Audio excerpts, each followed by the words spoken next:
context of the Bible. For instance, Jesus in the book of John says, the Father and I, or I and the Father are one. How does he explain that?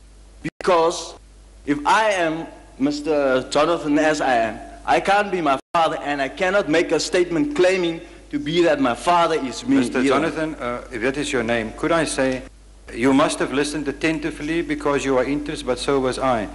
I'm open to correction, but I think Mr. Deedat explained that, the very true thing when he says, me and my father are one. Am I right, brothers? Did he not explain that? Or did he? Mr. Chairman? No, now I'll answer, that's the question then. Thank you very much. That's Mr. Chairman, question. Just allow me to. You see, like this gentleman that was here before me, Mr. Deedat was interpolating things. Like for instance, he reads something. But now hold it, you've asked a question, you can answer, you can also understand the question. Okay. I can, sure. Thank you. I did explain, I think, that this oneness that Jesus was talking about was in its context, verses 28, 29, 30. That is the context. That no man can pluck them out of my hand, 28. No man can pluck them out of my Father's hand, verse 29. I and my Father are one. That is the context, and I feel that any reasonable person could see that. But since the Christian has an idea that this oneness implies, getting into a sausage, like one sausage, one piece, like God Almighty told Adam and Eve that they twain shall be one flesh, like a sausage. They were not, they were still two separate persons.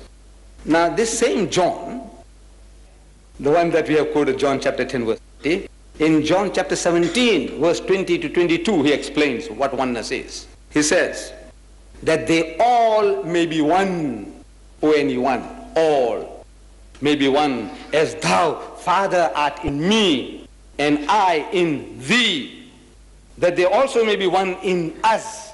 Who? The disciples, among them the traitor Judas, among them Peter, who cursed, abused, and swore him, among them the 10 who left him in the lurch when he was most in need. All these, the Father, the Son, and all these 12 may be one, that they all also may be one in us, I in them, and thou in me, and that they may be made perfect in one. I'm only quoting St. John.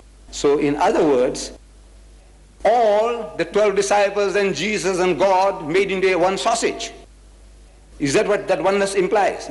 All, putting through a mincer and taking them out as a one sausage. What is this oneness? It is a oneness in purpose.